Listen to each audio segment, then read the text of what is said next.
Bringing a fresh new perspective on the challenges and issues that face our criminal justice system and their impact on all New Yorkers, this is In Your Court with your host, President of the New York State Supreme Court Officers Association, Patrick Cullen.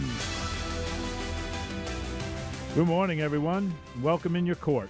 I am your host, Patrick Cullen, and I am the president of the New York State Supreme Court Officers Association, proudly representing law enforcement professionals throughout New York City and the Lower Hudson Valley as one of the largest labor unions in the state. We have a very informative program for you today, focusing on a topic that has serious impact on the lives of all New Yorkers every day, and that is policing. There have been so many chapters of the policing story written over the years. Never has one more negatively been written than in the past few. Somehow the men and women who don the uniform every day to provide public safety have become villainized in many ways, and there couldn't be a more misguided narrative in society. Public safety officers put it all on the line in big cities and small towns. In fact, they are the fabric of America, the reliable public servants who citizens turn to in the instances of crisis to help protect them and solve problems. They're true heroes doing the complex work that many cannot and will not do. Now, calls for limiting the reach of law enforcement and drastically underfunding departments around the nation. That's all well and good for the Twitter feed of certain politicians, but in the real world, we need more good people, and departments need more resources, and certainly more training and education to improve upon the mission. From the labor perspective, many law enforcement unions are under fire for providing the same protections that all labor unions pride themselves in doing. Extremists call for the restriction, even the prohibition of law enforcement unions. This hypocrisy takes rights away from hardworking and dedicated public servants who are entitled to the preservation of the same rights as our fellow citizens in other professions. Today, we will discuss these issues and others with two highly respected members of the New York Police Department who have dedicated much of their careers to supporting and representing their brothers and sisters in uniform. First up in your court today is the president of the Lieutenants Benevolent Association for the NYPD. It's a pleasure to welcome Lou Turco. Lou, thanks for joining us today. How you doing, Pat? How's everything? It is great, thanks, and I really appreciate your time just to kind of glance over some of the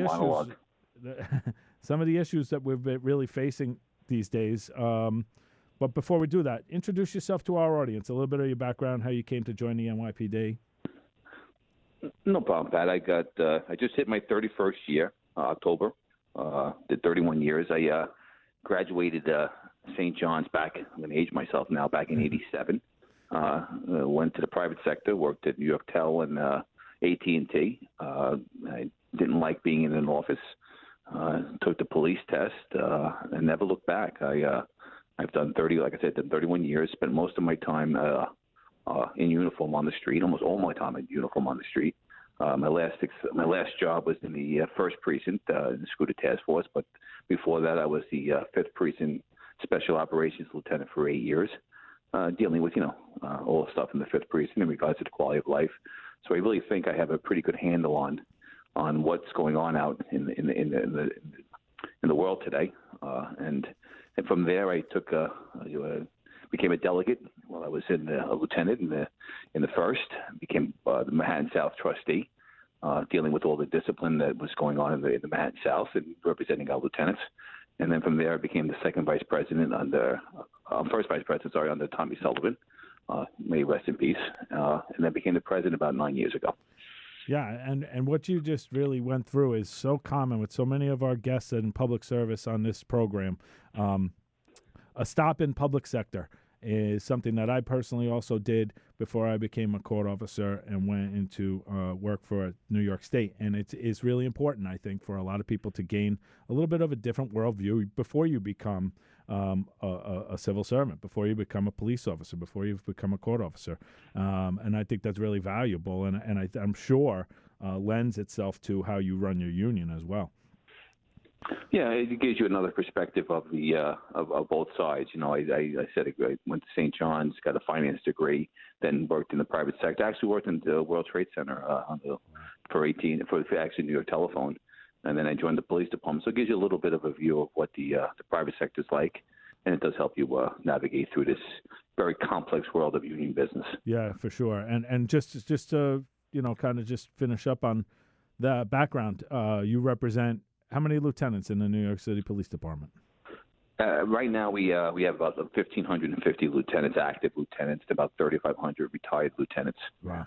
So about 5,000 lieutenants altogether, yeah. And we represent that. We represent them obviously, but we also negotiate their benefits, health benefits, their prescription drugs, their dental, their optical, and also their medical. So that's just the bodies, and until you put their families, it's a significant amount of people. Yeah, and it's it's not the front page thing that you read about all the time, but it's such an important mission of what you do, what we do, and what so many of our brothers and sisters in labor represent is those things that have such an impact on our members' lives and their families' lives. But they're not like I said, they're not leading off the 6 o'clock news. Yeah, I think you're right, Pat. I think when you look at what we do in the union business, I break it down into three things. I mean, I really do. I break it down into salary and pensions. I think I break it down into work environment. And I think the last piece, which is just as important as everything else, is your health care. Your health care and your prescription drugs and all that stuff, because that touches every family.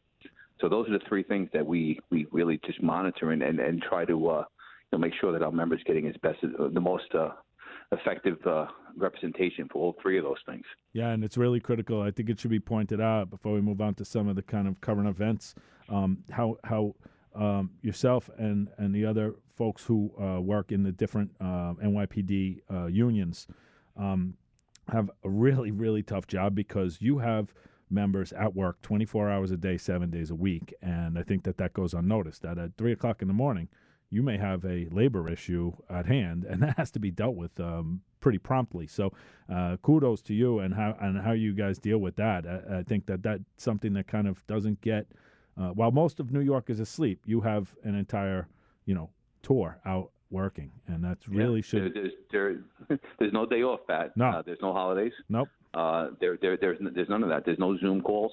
Right. We can't Zoom. There's no Zoom policing. Right. It's a different world, and to get into certain things, but when you look at the world that we're just coming in, even with this COVID, look what you ask these officers to do. I mean, I was a lieutenant in 9/11. I responded down to the towers. I worked in the 5th precinct. I spent weeks, days, months on end down there, just looking hopefully to find somebody alive, obviously, but then the recovery. But, we knew the air was bad. There's no way the air couldn't be good. The air was just still dust everywhere. Yeah. But, what I was comforted with being down there was I wasn't bringing this home to my family. I took a shower and I went home, and that was it. My family, I wasn't worried about the family. Right. Then the pandemic hit and this COVID hit, and we didn't have the luxury of Zooming, staying home and Zooming stuff. These guys and gals went to work every day and bringing this enemy home with this thing home to their families. I had lieutenants sleeping in the basements. I had lieutenants having their families go live with their parents because they were afraid of bringing this thing home to them. And you asked men and women, they did it. They did it without question. Went to work every day to protect the residents of the city of New York during this pandemic. And it's heroic what they did, but really what's heroic is what the families allowed them to do. Sure. Those families allowed these officers to go to work, protect the New Yorkers while they were risking their own family's health. And then that's just remarkable what they got through. It is, and it's indicative of the dedication that so many of your members and so many members of the entire force show every minute of every day. But you said it's a new world, and so with that being said, it's not just COVID, but the impact that reform, police reform, and criminal justice reform, that movement has taken hold here in New York. And how has your union navigated through the impact that's brought to your members? Well, It's a very we're trying to figure out what exactly our elected officials are looking to accomplish here, and it's making it very difficult. My members are very confused on what actually are we looking to accomplish here. Right. And it's always been crime reduction, keeping New Yorkers safe. Obviously, is our main goal, but they keep coming up with, our elected officials keep coming up with more and more ways to give rights to the criminals and not listen to what's happening to the communities. Right. This whole bail reform. I mean, let's just start there. But I mean, it's really just their whole. Most of our elected officials don't want anybody to be put in jail or incarcerated. You see that with closing of Rikers. They want to close Rikers. What does that mean? Well, when there's bad people being caught, where do you want them to go? Right. They keep talking about community-based jails. Well, find a community that wants a jail next to their community, in their community. Find me a community in the 4 boroughs because they don't want to put one in Staten Island. Let me know what community is going to say, hey, I put their hand up. Give me a jail. Yeah. But it really just goes to their whole mindset of what are they looking for? If they don't want anybody held accountable for any of the crimes that are being committed, then why are these laws on the books? Yeah. I think my members, we're trying to navigate them, trying to understand as best we can what exactly are they looking for. They want crime to go down, but they want it done miraculously without any kind of tools or holding anybody accountable, Pat. They don't want to hold anybody accountable for any crimes. Yeah, and that's, it's an extreme view. It's a ideologically driven view that oftentimes seems focused on, performative pronouncements as opposed to making the community safer. And so, that becomes a problem because then the goalposts move and the mission becomes different for your members, right? Well, we all work for the taxpayer. When the politicians have a different view of how things should be done on the public safety level than the average citizen who pays the taxes, that becomes a dilemma. And that's the one that your members find themselves in, my members find themselves in, and so many public employees find themselves in. And the issue that we always run into is the taxpayer and the community have full access to the members of the police department. They have community meetings coming into precincts where they get to come in and voice their concerns. And usually we get the brunt of the failed policies of our elected officials, and they are failed policies, completely failed policies. So when they come in and there's quality of life conditions all over their community, and they're not being corrected, they blame the police department for not being corrected. Right. But really the problem comes in is the elected officials have done nothing and put nothing in place to correct these conditions. And as a matter of fact, when they defunded the police and they voted for that, the NYPD was supposed to be out of the peddler business. The NYPD was supposed to be out of the homeless business. Right. The NYPD was supposed to be out of school safety. Well, what have you seen? We're back in the peddler business. We're back in the homeless business. They haven't taken the school safety away from us because at the end of the day, it doesn't work. Right. We're there 24 hours, 7 days a week. So if you have a peddler condition or a homeless condition, and it's 3 a.m, who are you calling? Right. You're calling the homeless outreach. They're not around. And so we get caught in the middle of failed policies and completely failed policies by our elected officials.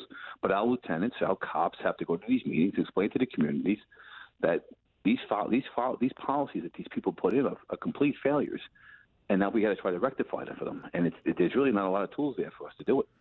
Yeah, and it really goes to, I think, the point that a lot of what the politicians are saying behind some of these policies is actually, it doesn't have much substance to it.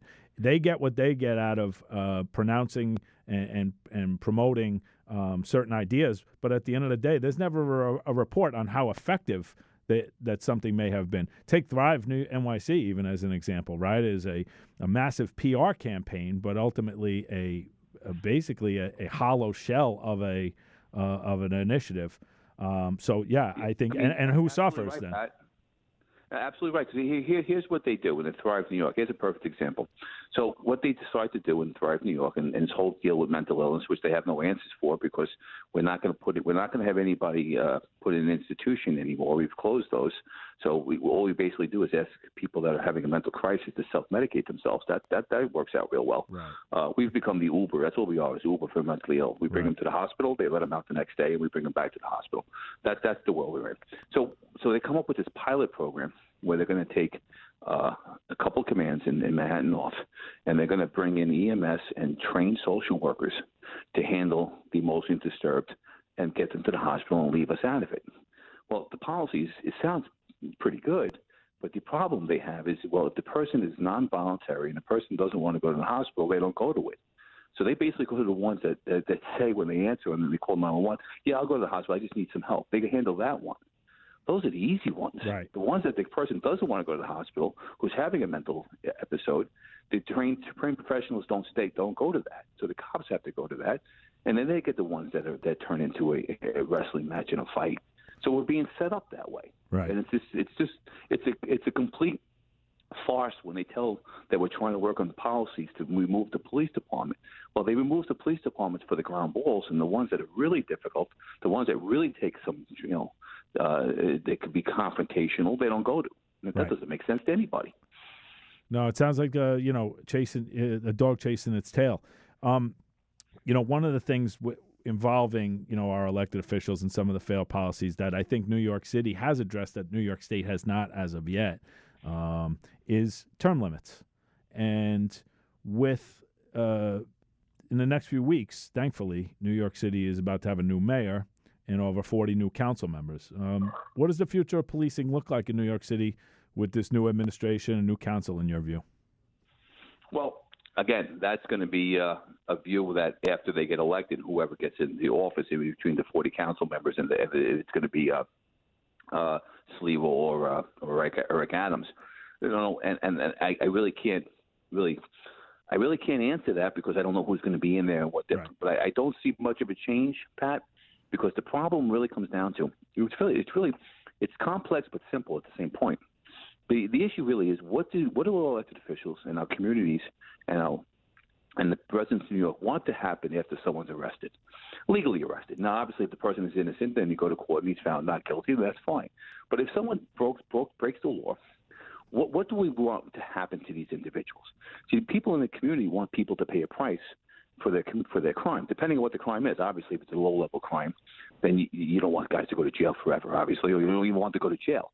But there's got to be a penalty. In the world we're in right now, there's no penalty for anything. There's no penalty for carrying a gun. You carry a gun in New York, you get arrested. You're out the next day, and there's no bail, yep. And you're not even going to trial. So if you're not carrying a gun in New York, and you're carrying a gun in New York, we're not holding you accountable, and we're not holding anything accountable. Then what are we doing here? Then everything else under that becomes even less important to them. Yeah, very very similar to the story that broke the other day about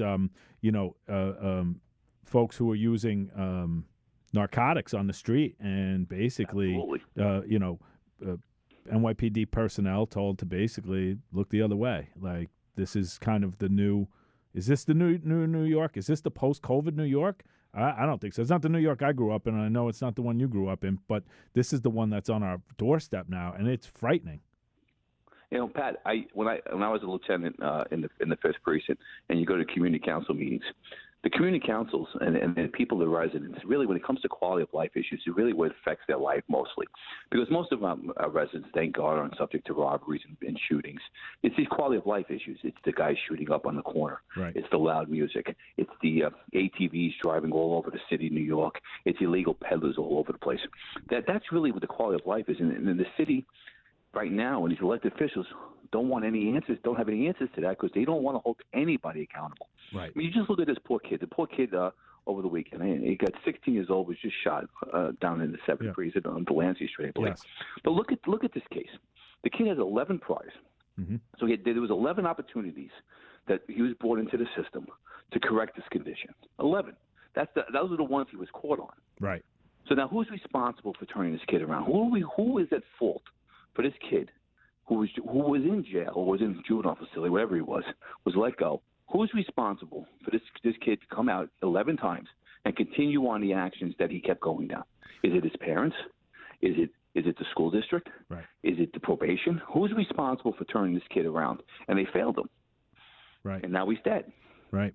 And it's terrible. It's tragic. I know. At the end of the day, though, too, I think that the structure of the justice system, the system that I work for, is to blame as well, because what we have here is there's no consequences for your actions any longer. So why not act the way you want to act? Because there is no dire consequence on the other end of your decision.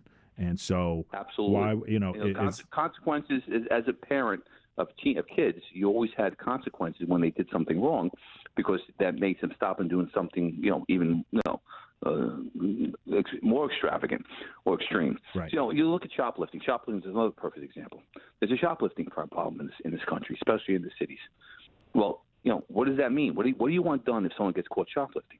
If there's no penalty to someone shoplifting, you're doing them a disservice, because at the end of the day, that shoplifting may turn into a robbery one day. Right. And now all of a sudden that petty shoplifting turns into a felony because you did nothing about the 12 times you arrested them for shoplifting. You have to have a consequence for going in. And, I grew up with this whole notion of crime doesn't pay. That's how I was raised. Crime doesn't pay. Right. I think now crime pays in the city of New York. Yeah. It's lawless. It's sad. It's lawless in a lot of ways because the laws, it's not that we're lawless. The laws just don't have teeth anymore. And quite frankly, again, I point the finger at the elected officials because they are the lawmakers that have been elected, whether they have support from, labor or law enforcement. It doesn't matter. You represent everybody once you're elected, and I think that's lost on a lot of people. Just changing gears a second. I just wanted to talk a little bit about recent state legislature decision, along with the former governor, repealing the 50A statute. Can you explain to our listeners what 50A is and why it might be so important, why it has been so important to the law enforcement community? What, the qualified immunity? No, 50A. 50A. Oh, the releasing of public documents. I'm sorry. Yep. It's basically it's this notion that there should be complete transparency when an officer is involved in discipline. And, I don't think we were against people's putting out, if an officer, through his due process, was found guilty of discipline and making it public, if that's the case, if that's what they're looking for. But, of course, they go to the next extreme. So let's just take CCRB. And everybody should know is it's called the Civilian Complaint Review Board. Right. I don't think we should really be calling it the Civilian Complaint Review Board. We should be calling it the Criminal Complaint Review Board, because most people making these allegations against our officers, at least my lieutenants, are people that have been involved in crime and have vast criminal backgrounds, and it's used as a weapon against my members to stop them enforcing laws. That's just the reality of it. Right. But what happens is, once an allegation is made against a lieutenant or an officer, even if that allegation is found not to be just, or they have no proof of it, or even exonerated, that's going to be put on the public domain. Right. So now you basically, the purpose of that is to ruin the person's reputation. Right. Now, if he's found guilty, he's found guilty. It's one thing, but just a mere allegation to be put out there. Same thing with lawsuits. If I get sued by an individual and the city indemnifies me and they take up the case and they pay out of pocket because they want to settle it, that's going to be released to the public. So the public thinks I did something wrong, even though we didn't go to trial on it. So the key to this whole 50A and why it was pushed, I think, is just to destroy reputations of law enforcement. And as they do that, it just creates law enforcement where they're going to say, why am I doing these things that are causing my name to be, publicly in the public with a negative connotation? Yeah, dragged through the mud. Follow me. Yeah. Right. That may follow me for the rest of my career. Yeah, it's not made to be on a fair and balanced approach. It's just a way for them to take the officer's name and like I said, with the Criminal Complaint Review Board, they put things out even when they're not found guilty. Complainant uncooperative, it goes on their website. Right. Complainant unknown goes on their website. Well, and it's yeah, go ahead. No, and then people see the guy's got 5 complaints. You got 5 complaints. He may have 3,000 arrests. The 5 complainants aren't to be found. Right. The 5 complainants may have a criminal record that is a mile long. I have complainants on the CCRB when they go to trial that the complainant's in jail for another gun collar, but they prosecute the lieutenant on a gun collar. It's insanity. Yeah, and I think what really needs to be known out there is that although we all put uniforms on for a living and try to protect the public, our fellow citizens, but we're not superheroes, and the protectors need to be protected sometimes, and 50A was certainly a place where there were protections in place. But, Lou, we're running out of time. I just want to say I really appreciate you joining me today. I really respect our relationship and the way that you conduct yourself and operate your union, and I look forward to continuing to work together for the benefit of all uniformed employees in New York. And I wish you the best of luck, and we're here for you if we can ever help. Be safe, Pat. Thank you. You got it. We'll return in your court right after this. Can you give me that close again? We'll return. We will return in your court right after this. Welcome back to In Your Court with your host, Patrick Cullen, President of the New York State Supreme Court Officers Association. Hey, welcome back, everybody. And we continue our discussion on today's topic, which is policing. My next guest today is the highly respected president of the NYPD Detectives Endowment Association, representing the greatest detectives in the world, Paul DiGiacomo. Paul, welcome to In Your Court. Thank you. Thank you very much. Truly honored to be here. Thanks, Paul. Before we get into meat and potatoes, tell us about yourself, a little bit about yourself, your background, your career in the NYPD. Yeah, it'd be my pleasure. I grew up in Brooklyn. I just started my 39th year in the NYPD. Came on the job in 1983 as a member of New York City Housing Police, and then went over to the 70 Precinct. I worked in numerous commands throughout the city. I worked in the Narcotics Division in Brooklyn South Major Case. I worked in Borough Anti-Crime in Brooklyn South. Then went into a couple of narcotics and firearms federal task forces throughout my career. So. That's, I think a lot of our guests, especially in the law enforcement space, oftentimes who are representing members have varied experience within their own career, and it sounds like they're exactly the same with you. And I think because that lends your experience to understanding what a member of your union assigned to a firearms division or a task force may be encountering, and you think that kind of helps you. Oh, absolutely. Having an understanding of the different and the various units throughout the department helps tremendously. Yeah. While representing the greatest detectives in the world. Yeah. So just tell us a little bit about the DEA, the Detectives Endowment Association, who it is you represent specifically, and how you came to eventually become the president.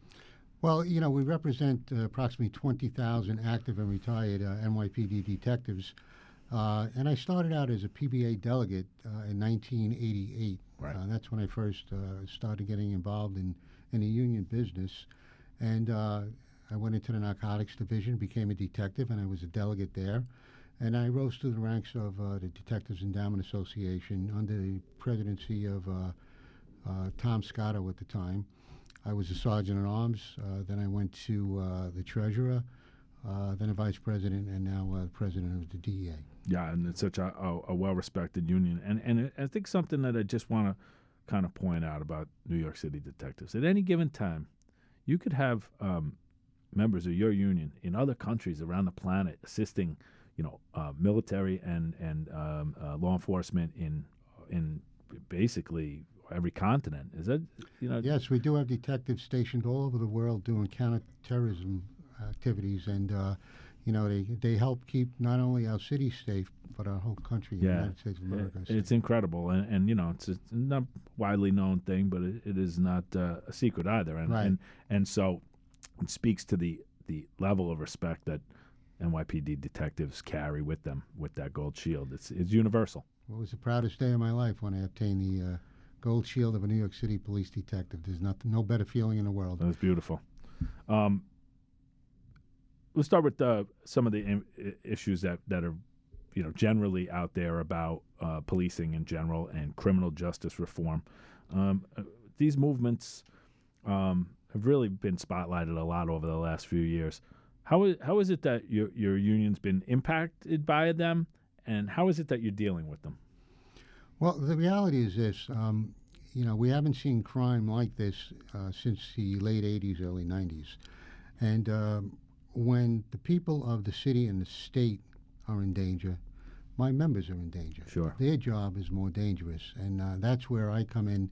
And we've been trying vigorously to try and get some of these politicians to change their minds on these ill-advised laws that they've passed. But the reality is that they made a mistake. Their intentions who are meant one way, but the law is not working. Right. And they have to be man enough to admit it and fix it, because people are dying at an alarming rate. Young children, grandmothers, grandfathers, people walking in the street getting hit by stray bullets. Yeah. And it's truly unfair to the people that live in this city. You know, our elected officials have an obligation to keep the law-abiding people of the city safe, and they're not. They broke the law, and they need to fix it. And not to mention just the citizens of this city, but also the tax base that comes with tourism, right? Absolutely. The economic machine, if crime does not get fixed soon, the economic machine of New York City will come to a halt and affect this whole state. Right, and then you can't hire more police officers. Correct. Or more, social workers or more teachers, and, it kind of collapses in on itself. It's terrible. How have your members responded to the misguided policies and laws implemented by really ideologues holding political office these days? Well, the amazing part is that the New York City detectives are still out there doing their job, making arrests, closing these cases, bringing closure and comfort to the families of victims of crime. But they keep letting these individuals out. We lock them up with illegal guns. 82% of those individuals that are arrested with guns are let back out onto the street to victimize the people of this city again. And that's unfair. And, the elected officials in our city and state need to wake up and reverse some of these laws that they've passed. Yeah, let's talk about guns for a second, because it's a national problem, right? And it hits everywhere. Small town school gets shot up. Lou, earlier in this program, Lou Turco was mentioning an incident on the Lower East Side this past weekend where a 16-year-old kid was shot. How do we fix it, Paul? If there's an answer, how do you see it? You're a seasoned detective in the middle of a pandemic, a serious crime situation, and if there's an answer, where does it start at least? Well, I think if you fix the bail reform laws, we'll fix part of the problem. The discovery laws will fix another. And there's a law on the books right now that's not being used. If you're caught with an illegal firearm, you should do a mandatory 1 year in jail. If you do those three things, shootings will drop dramatically. Right now, 17% of the people that we arrest with guns have open felony cases. 23% have prior gun convictions. So you really there needs to be consequences if you're caught with an illegal firearm, and there is not. And so does it relate then to, our part of the backyard, the court system's part of the backyard, where judges are handcuffed because of the bail reform laws, and ultimately there are no consequences. So young people, gang members, and so on and so forth are, kind of allowed almost or emboldened by the lack of teeth that some of the laws have, and will continue to act this way until there are consequences put in place for them to be kind of subdued or to have this endemic gun culture at least decreased. Well, the criminal element is emboldened in the streets of New York City like I've never seen before. And it's, again, because there are no consequences and no teeth in the laws anymore. Yeah.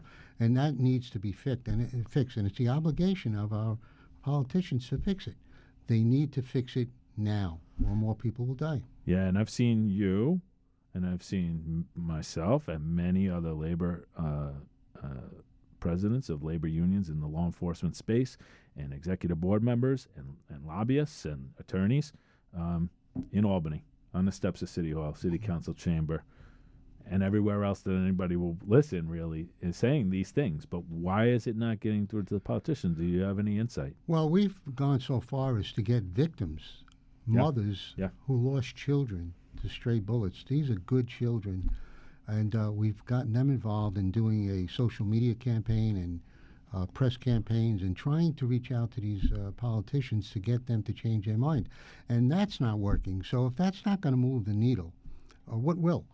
A 1-year-old child getting shot by a stray bullet, if that doesn't move the needle, what will? Yeah, we just continually try to fight, and hopefully one day they'll wake up and see they made a mistake and fix it. I don't think you could say it any perfectly. If the accidental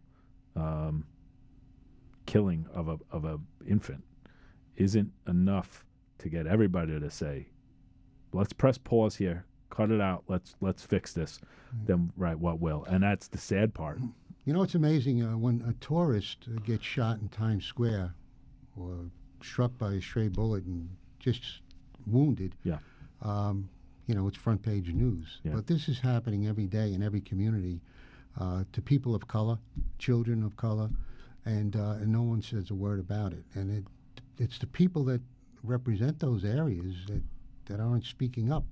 And I just can't figure out why. I don't know. It's is there a numbness to the gun violence in this country? Because it's so. First of all, the media is every story on the evening news now is 30 seconds long. There's no depth, there's no substance to letting people know. People used to rely on that to allow them to understand maybe what the problem is in a particular community with a particular issue. But now everything's a quick bite. Everything's a Twitter post or a Facebook post or whatever, what have you. So I think that we've become numb because it doesn't have that effect. It doesn't have that gravity when it used to, you know. Well, when you sit down with the mothers of these children and you hear the story from the time they received the phone call that their child was shot until they went to the hospital and had to identify their dead child, you know, it does have an impact. You know, and that's, you know, what we're trying to do is get the victims out there more to try and have some sort of impact on the politicians. Yeah. Because they're not listening to the police. We you know, we've been telling them for months and months and months. But, you know, I hope they'll take some ideas from the victims of these crimes. Well, that's a good point to actually bring it to the next topic, actually.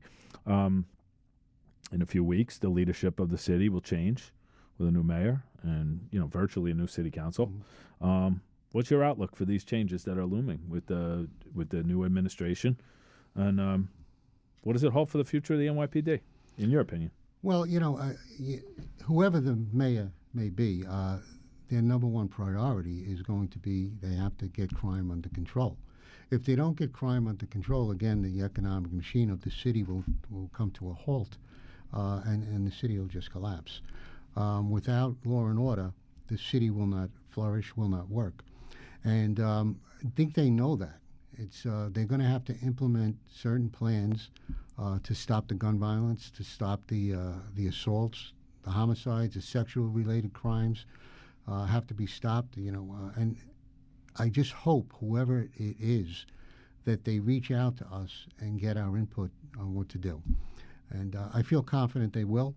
And I look forward to a change in the administration, whoever it may be. But we need a new administration to start focusing on the good law-abiding citizens and the victims and not the criminal element. So well said, and I think you're right. I think a lot of people in the city, regardless of your political affiliation, are looking at Election Day and as the dawn of a new era, hopefully in New York, especially on the back end of COVID as well. You know, if you're pairing up new leadership, however it might go, with hopefully the end of this pandemic, and I think the opportunity is ripe to get the city back on its feet. Absolutely. And a tremendous part of that is, you know, building up our police and supporting our police. And without that, what do we have?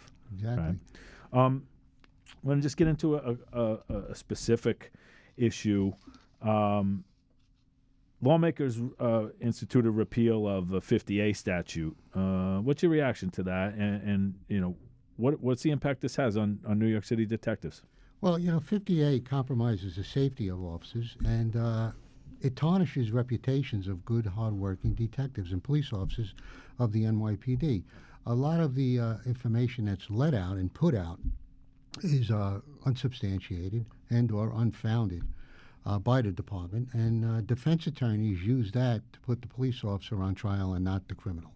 And it goes to the whole ideology today of let's help the criminal element instead of the good law-abiding citizens and the people trying to protect those good law-abiding citizens. Yeah, right. And I mean, I think what probably goes unnoticed, and this is a show about our members and the court system, but really, about New Yorkers as well, which our members are, really just dedicated New Yorkers at the end of the day. Yeah. But in any given court, during normal circumstances, of course, in any given courtroom in a Supreme Court within the boundaries of New York City, our members and your members are working hand in hand, always have, always will, because you cannot have a felony trial without a detective to testify as to what happened once the police were involved in a particular case. And so I think that partnership really runs deep, and I think the repeal of 50A really harms that, having our members see that every day when police are questioned, in a hearing about their credibility or about their past. It shouldn't have as much of a bearing as it does on certain people, because at the end of the day, facts are facts. I don't think that 50A, it assists people in not telling a full narrative. No, and I think, again, these lawmakers are so focused on turning law enforcement upside down that they lost focus of good people and what it's doing to the good people in this city and this state. And it's really sad. I remember being a child and looking at a politician, and, they were like looking at God. These people were so amazing in what they did and how they did it and how they conducted themselves. And it's just a different quality of person today. Yeah. And it's very sad to see what's happening. You just got to pray to God that it turns around. Yeah, there just seems to be a real change in the attitudes of society in general. There's just a general meanness towards one another. Yeah. The idea of being polite is kind of lost on a lot of people, especially young people these days. And ultimately, that's who we're leaving the city to eventually, right? So it's unfortunate, and I'm with you. Let's pray that things turn around for the better. But we spoke about guns and we spoke about bail reform. One of the major issues that's affecting New Yorkers, I think, is the mental health aspect of what's going on out there. Can you just speak generally about it, and then maybe even in particular about some of the stuff that your members have dealt with on the dealing with people who are encountering mental health issues? Well, homeless and mental health is a major problem right now. The NYPD had a unit in place that worked perfectly. The homeless outreach unit, they got these individuals mental help and food and shelter, and this administration disbanded it under the defunding of the police statute. So, it's not, again, government has an obligation to keep all people safe, and they're not. It's their responsibility to get these people off the street, right, get them into shelters, and get them the help that they need, and they're not doing it anymore. And it's very, it has a major effect on the people walking in the streets and people visiting this city, and it's not fair, again, to the hardworking, law-abiding citizens that go to work every day, and have to be exposed to something like that. So what are some solutions that at least personnel at the NYPD see towards being part of the solution and not part of the problem that's been put on our doorstep when it comes to mental health and the homeless issue? Well, they always they disbanded the unit in the NYPD, the homeless outreach unit, right, and they always try to give these units to other agencies, and they fail, and they always wind up coming back to the NYPD. Yeah. Because we do a very efficient and good job. And that's what needs to be put back into place, is a unit within the NYPD to help these people in conjunction with a civilian unit to get them placed in shelters and get them their medication. But it's not fair on how these people are living now, and winter's coming, and they're going to be sleeping in the street. Right. People are going to die sleeping in the streets, and it's just not fair. It's not humane what's going on. And again, it's our politicians' fault. Yeah, and I think that what gets lost here is that it shouldn't be, right? We're all stakeholders in the city or in the state, whatever it might be. But what gets lost is it shouldn't have to be, oh, it's all NYPD's issue, or it's all EMS, or it's all, health and hospitals, or it's all courts, or it's all. There should be some partnership in working towards trying to get this city back on track. And at the end of the day, that's the ultimate goal. It doesn't matter what the patch on the side of your sleeve says. If we're working in conjunction to reach a goal, and that goal is to make sure everybody's safe and everybody's healthy, why should something like that stand in the way? I mean, it should be a concerted effort by all, but unfortunately, it's not. And and again, the poor homeless person is suffering, or the person that has mental illness is suffering, and again, it's not fair. And then so specifically speaking, as much as you are able to, what happens in a situation where somebody encountering homelessness or in a mental crisis of mental health doesn't want help, whether it's from a cop or an EMS personnel, fire department, or anybody else that's in uniform whose job it is to help other people? What do we do then? What do we do when that person refuses the assistance that's being offered them? Well, what do you do now during this pandemic? Yeah, you force the person to get help. You get the vaccine, right? Right. You do the same thing. You have to force that person to get help, and you got to do it in the best interest of that person. Yeah, and the safest for your personnel too, right? Absolutely. Yeah. You speak about the pandemic, and obviously it's it's all of our it's part of all of our legacy. It's part of all of our life. It always will be. And I know tragically you've lost a number of members of your union to COVID. Yes, we lost 8 New York City detectives to this coronavirus. I call it the invisible bullet. Yeah. It's no different than being shot in the line of duty, because we lost the most, in more than any other rank in the NYPD. We lost 8 detectives. And, you try and figure out why that happened. And there's numerous reasons, because at the beginning of this pandemic, when people were dying, New York City detectives respond to every DOA. So they were exposed right from the get-go. We were in the hospitals during these riots and shootings, interviewing witnesses and complainants that were victims of crimes in the hospitals. We were also interviewing victims of sex crimes in the hospitals. They were exposed there as well. And also when we're doing interviews in the precinct, in the box, in the small room where we do our interviews, we were also exposed. So New York City detectives went above and beyond during this pandemic, and they paid the ultimate price. Yeah, it's tragic, and all too often it's our public servants, especially members of the NYPD, who unfortunately we're mourning, whether it's a pandemic or it's an ambush, or somebody getting hit by a car on the side of the highway, right? I mean, these instances are tragic because they're people. They're just people, and this is their job. There is no superhero cape that goes with it. As great as so many people in the NYPD are, and in so many other agencies around the city, they're just people.